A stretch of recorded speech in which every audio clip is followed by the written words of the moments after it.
क्या आप लोग कभी सुना कि भगवान विग्रह के रूप में चल करके दो ब्राह्मण के कारण और वृंदावन से दक्षिण भारत में 2000 किलोमीटर चल के भगवान गए साक्षी देने के लिए। ये है प्राचीन एक विग्रह, वृंदावन विग्रह अभी भी है। तो गोपाल उनके नाम है गोपाल, बहुत बड़े लंबा चौड़ा मूर्ति है। दक्षिण भारत से दो ब्राह्मण तीर्थ यात्रा करते करते काशी प्रयाग आदि भारत के बहुत सारे तीर्थ करते करते वो लोग वृंदावन आ पहुँचे। वृंदावन आकर के वृंदावन के समस्त देवताओं का दर्शन कर रहे हैं, भगवान की लीलास्थली का स्मरण कर रहे हैं। करते करते इनमें एक ब्राह्मण था, बड़े उम्र वाले एजेड, और एक था 30-35 साल के, और एक था 60-70 साल के, ऐसा मान लीजिए। छोटा ब्राह्मण और बड़ा ब्राह्मण, छोटा विप्र बड़ा विप्र। तो उनमें से जो छोटा विप्र था, ब्राह्मण था, बालक 30-35 साल के, उन्होंने अपने जो सीनियर ब्राह्मण था उनका बहुत सेवा पूजा किया है। और जानते नहीं थे, चलते चलते तीर्थ में यात्रा में मुलाकात हुआ, धीरे धीरे प्रेम हो गया दोनों के बीच में, दोनों तीर्थ एक साथ यात्रा करने लगे। तो जो छोटा ब्राह्मण था, विप्र था, वो बहुत ही सेवा भाव संपन्न था। वो सोचा कि भगवान श्री कृष्ण भी प्रसन्न होता है अगर कोई वृद्ध का, कोई ब्राह्मण का, कोई वैष्णवों की सेवा किया जाए, तो इससे आएगी और इससे हमारी भक्ति बढ़ेगी और मेरा परमार्थ कल्याण होगा। इस भाव से वो सेवा करते थे। लेकिन जो बड़ा विप्र था, उनके सेवा से प्रसन्न होकर के कहा कि आजकल पुत्र भी इस प्रकार पिता का सेवा नहीं करता है। हे पुत्र, हे ब्राह्मण, मैं आपकी सेवा से प्रसन्न हो गया हूँ और मेरा एक बेटी है, कन्या को मैं आपके हाथ में समर्पित करना चाहता हूँ। छोटा ब्राह्मण ने बोला कि इस प्रकार आप मत बोलिए, आप कुलीन ब्राह्मण हैं, उच्च कुल में जन्म, धनाढ्य है। मैं तो निम्न ब्राह्मण है, मेरे पास इतना धन भी नहीं है। और रही बात विवाह का, देखिए मैं तो भक्ति के लिए और श्री कृष्ण को प्रसन्न करने के लिए मैंने आपकी सेवा किया है। मेरा इससे बढ़ के शादी विवाह के चक्कर नहीं है। नहीं विप्र, आप मान जाओ, मेरा कन्या मैं आपको दिया, ऐसा कह करके ब्राह्मण वाणी छोड़ दिया। तो छोटा ब्राह्मण बोल रहा है कि इस प्रकार नहीं, आप चलिए देवालय में चलिए, भगवान के पास चलिए। अगर आपने दिया ही है तो मैं लिया ही है, तो इसका बीच में कोई साक्षी होना चाहिए। ऐसा ना हो कि आप गांव में जाएंगे, आपको तो इच्छा है आपके पुत्र देने के लिए, लेकिन आपके जो बेटा है, आप पत्नी है, परिजन है, वो लोग मना करेंगे। इसीलिए अगर ये लोग मना करें तो भगवान के सामने साक्षी होने से, भगवान को अगर किसी कारण आप मना कर देंगे विवाह के लिए, तो ब्राह्मण के जो वचन का मिथ्या वचन कारण ब्राह्मण पतित हो जाते हैं।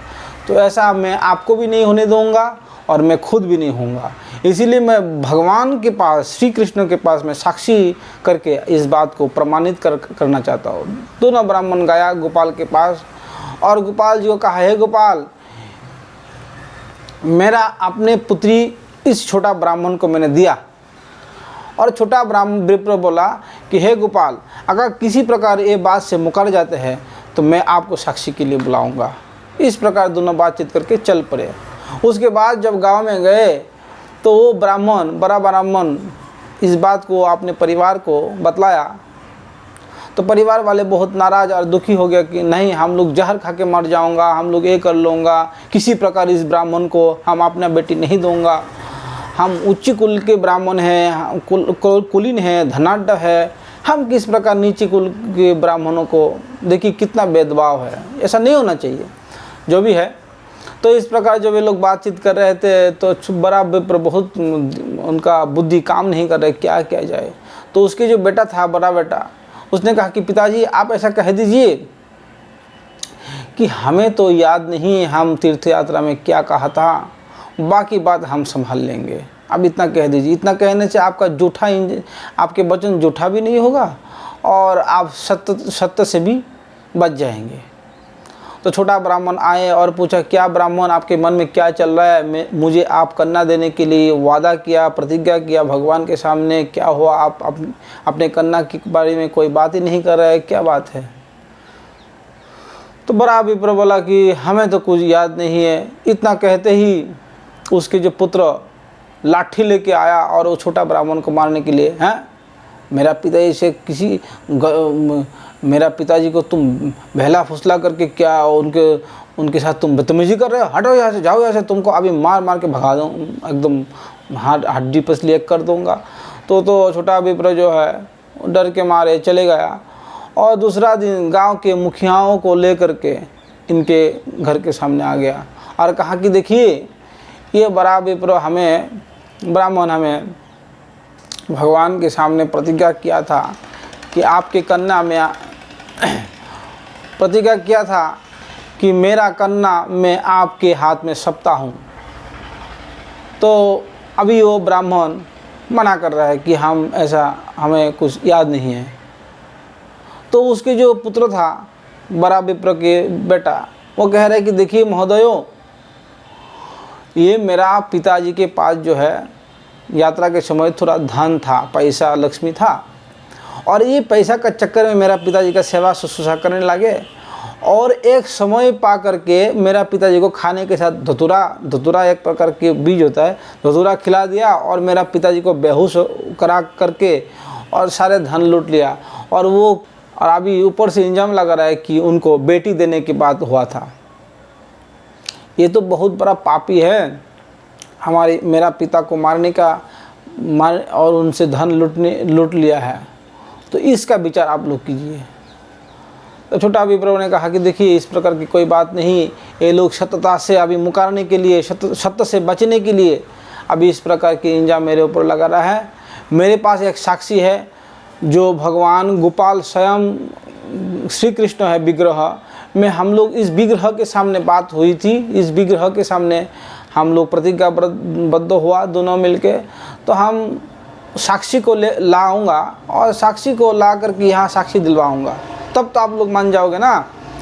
तो कुछ पाखंडी लोग हंसने लगे और कुछ अच्छा लोग जो कहने लगा, अगर ठीक है चलो, अगर आपके भगवान वृंदावन से यहाँ आते हैं और आकर के साक्षी देता है तो बिल्कुल जो है पुत्री आपको मिल जाएगा, उनकी पुत्री आपको जरूर मिलेगा। अभी तो इस बात से मुकर नहीं सकते, हम लोग सब साक्षी है। तो बोला ऐसा नहीं,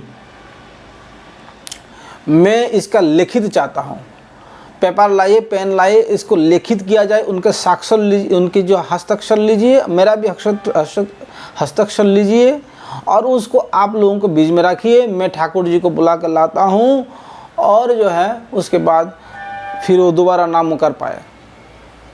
इस प्रकार काम हुआ। उसके बाद छोटा विप्र कोई महीना तक चल करके वृंदावन आए और वृंदावन में आके गोपाल जी से प्रार्थना किया, हे गोपाल, आपके सामने प्रतिज्ञा हुई थी, अब ये प्रतिज्ञा भंग कर रहा है ब्राह्मण। मेरा कोई कन्या का लोभ नहीं है, लेकिन ब्राह्मणों की प्रतिज्ञा अगर भंग हो जाए तो महापाप होता है, नरक में जाना पड़ता है। हे प्रभु, हम दोनों का प्रतिज्ञा को रक्षा करने के लिए आप आइए, आकर के साक्षी दीजिए, मैंने आपको साक्षी के लिए बुला रहा हूँ। तो भगवान ने एकदम से एकाएक बोल पड़े, हे मेरा प्रिय भक्त, तुम ऐसा कई सुना है कि विग्रह चल के जाते हैं और साक्षी देते हैं, जाओ वहाँ जाओ, तुम्हारे पक्ष में सारे काम होगा और मैं वहाँ दैव रूप में प्रकट होकर के साक्षी दूंगा। भगवान ने अच्छा ही बोला था कि मैं दैव रूप में प्रकट होकर साक्षी दूंगा, लेकिन ब्राह्मण कह रहा है कि हमने कहा कि वही विग्रह आएंगे चल करके और वही साक्षी देंगे, तो इसीलिए आपको चल के आना पड़ेगा और चल के आकर के ही मुझे साक्षी देना पड़ेगा। तो भगवान बोल रहा है कि विग्रह चलते नहीं है। तो छोटा विप्र बोला, विग्रह बोलते भी नहीं है, तो आप तो बोल रहा है मेरे साथ ना। तो भगवान फंस गया। भगवान बोल रहा है, चलिए बेटा, तेरे बात में तो मैं फंस गया हूँ, चलो, लेकिन एक शर्त है, मुझे डेली 1 किलो चावल का अन्न भोग लगाना घी के साथ, और मैं तुम्हारे पीछे पीछे चलूँगा, लेकिन पीछे मुड़ के ना देखना। जहाँ पीछे मुड़ के तुम देखोगे वहाँ ही मैं ठहर जाऊँगा, इससे आगे नहीं जाऊँगा, वहाँ ही मैं विग्रह बन जाऊँगा। तो छोटा विप्र ने कहा कि आप जो मेरे पीछे पीछे चल रहा है, मुझे कैसा पता चलेगा? तो कहा कि मेरे जो चरणों में नूपुर है, उसकी रुनझुन आवाज़ तुम्हारे कान में सदा गूंजते रहेगा, और तुम समझ जाओ कि मैं तुम्हारे पीछे ही चल रहा हूँ। क्या प्रेम है भगवान के, क्या लीला है ठाकुर जी का। भक्तों के लिए भगवान क्या ना कर सके। विग्रह बांध चुका है, फिर भी ठाकुर जी चल रहा है। इसीलिए बोलते हैं विग्रह नहीं है आप, साक्षात ब्रजेंद्र नंदन। आप विग्रह नहीं है, आप साक्षात रूप में ब्रजेंद्र नंदन हैं। अगर आपका भावना ही ऐसा है कि वो तो मिट्टी का और लकड़ी का और पत्थर का, तो फिर आपके हृदय में भगवान प्रकट नहीं होगा, और विग्रह में भी आप ईंट बालू सीमेंट ही देखेंगे, भगवान को नहीं देखेंगे। इसीलिए विग्रह को दर्शन करते समय ध्यान रखना कि लकड़ी से बना हुआ, पत्थर से बना हुआ, ऐसा भावना कदापि नहीं करना। हमेशा देखना कि साक्षात ब्रजेंद्र नंदन श्री कृष्ण, साक्षात सचिनंदन गौर सुंदर, साक्षात जगन्नाथ जी श्री कृष्ण। तो इस प्रकार जो है भावना करना, ऐसा नहीं विग्रह है पूजा, मतलब भावना ही हमारी सबसे प्रधान है, बल है। अगर आपकी भावनाएं शुद्ध नहीं है तो फिर भगवान साक्षात रूप में भी आए तो भी कुछ नहीं होने वाला है। और अगर आपके भाव शुद्ध है तो मिट्टी की पत्थर की विग्रह भी आपसे बोलने लगेगा। यही शिक्षा भगवान ने दे रहा है कि मैं पत्थर की मूर्ति नहीं हूँ, मैं साक्षात ब्रजेंद्र नंदन हूँ। तो चल के दक्षिण भारत की एक स्थान है विद्यानगर, वहाँ तक चला। तो ब्राह्मण एक दिन देखा कि भगवान के पायल का जो नूपुर है उसका ध्वनि उसके कान में नहीं लग रहा है, और कहा कि अभी अगर पीछे मुड़ के मैं देखूं भी, मेरा गांव नज़दीक आ गया है, कोई बात नहीं, यहाँ तक ठाकुर जी रह जाएगा, कोई दिक्कत नहीं, हम गांव वाले को यहाँ तक बुला सकते हैं, गांव के नीचे आएगी। तो भगवान को पीछे मुड़ के देखा और वो तो मूर्ति बन गया है, और सारे गांव वालों को बुला के लाए, देखिए मैंने साक्षी लाया है। भगवान स्वयं अपने मुख से साक्षी दिया और कहा कि ये ब्राह्मण बड़ा विप्र, ये छोटा विप्र की सेवा में संतुष्ट होकर के अपने पुत्र देने का प्रतिज्ञा मेरे सामने किया है, इसीलिए उस ब्राह्मण को पुत्र दिया जाए, यही मेरा इच्छा है। भगवान इस प्रकार जो वाणी, भगवान की वाणी में कितना मधुरता है।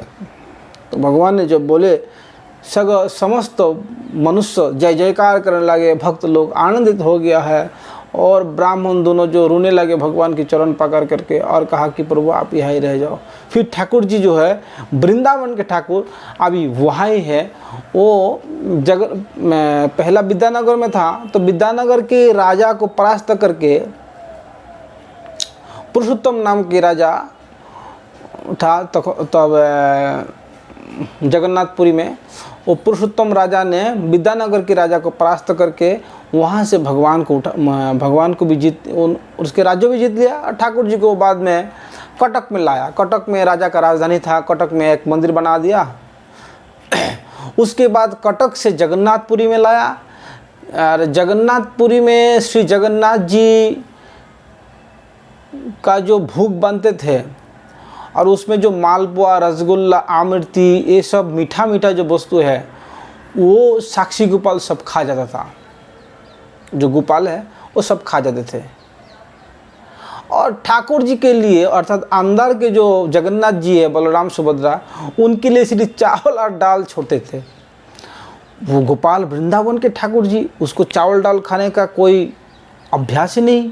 वो तो मिठाई खाते हैं, माखन खाते हैं, दही पीते हैं, लस्सी वगैरह, तो वो मीठा मीठा खा जाते थे, और अच्छी अच्छी चीज़ें, दही और लस्सी वगैरह सब खा जाता था, सब पी जाता था। और ठाकुर जी जगन्नाथ, मेन जो जगन्नाथ, उनके लिए सिर्फ और सिर्फ चावल और दाल छोड़ते थे।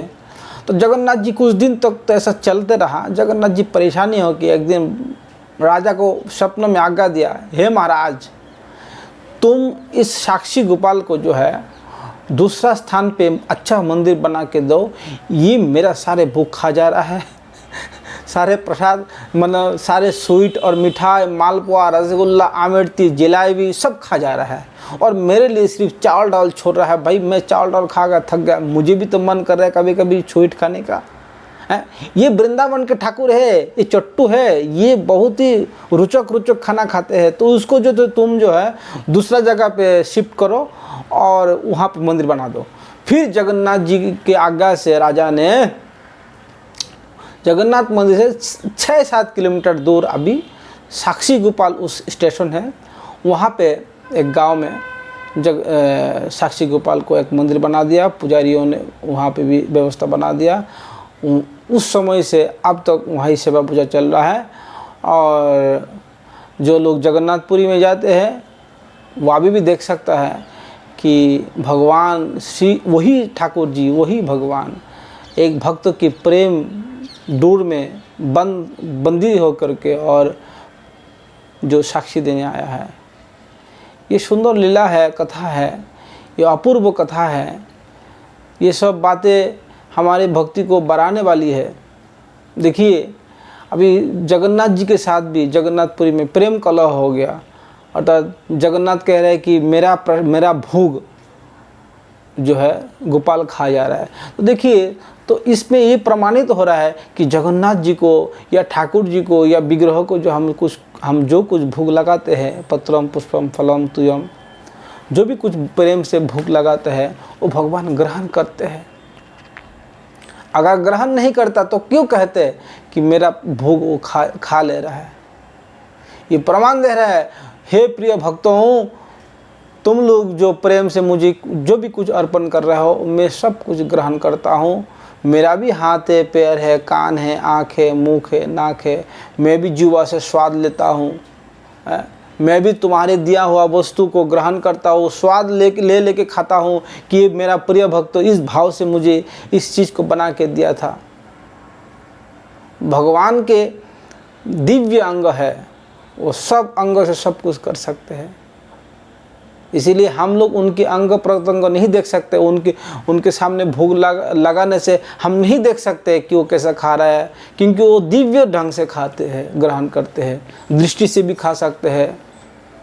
हम लोग कान से सुनते हैं, आँख से देखते हैं, लेकिन ठाकुर जी आँख से भी खा सकता है। इसीलिए ब्रह्मा जी बोलते हैं, अंगानि यश्च सकलेन्द्रिय अवृत्ति मंति पशांति पांति कलयंति चिरम जगंती। उनके सारे अंग एक दूसरा का काम करते हैं।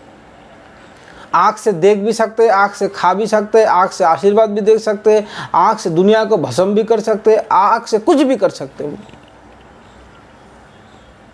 वो करने वाला चीज़ भी करते हैं, नहीं करने वाला चीज़ भी कर सकते हैं, और करने और नहीं करने के बीच में जो काम है वो भी कर सकते हैं। वो सराट पुरुष है। इसीलिए विग्रह को साधारण नहीं समझना, बहुत भाव और ढंग से विग्रह का आराधना करना, सावधानी के साथ, तत्परता के साथ, बहुत भाव और प्रेम के साथ ऐसा मन में समझना कि ये विग्रह नहीं है, ये ठाकुर जी साक्षात है, स्वयं है, ये मेरा प्रभु है, ऐसा समझना।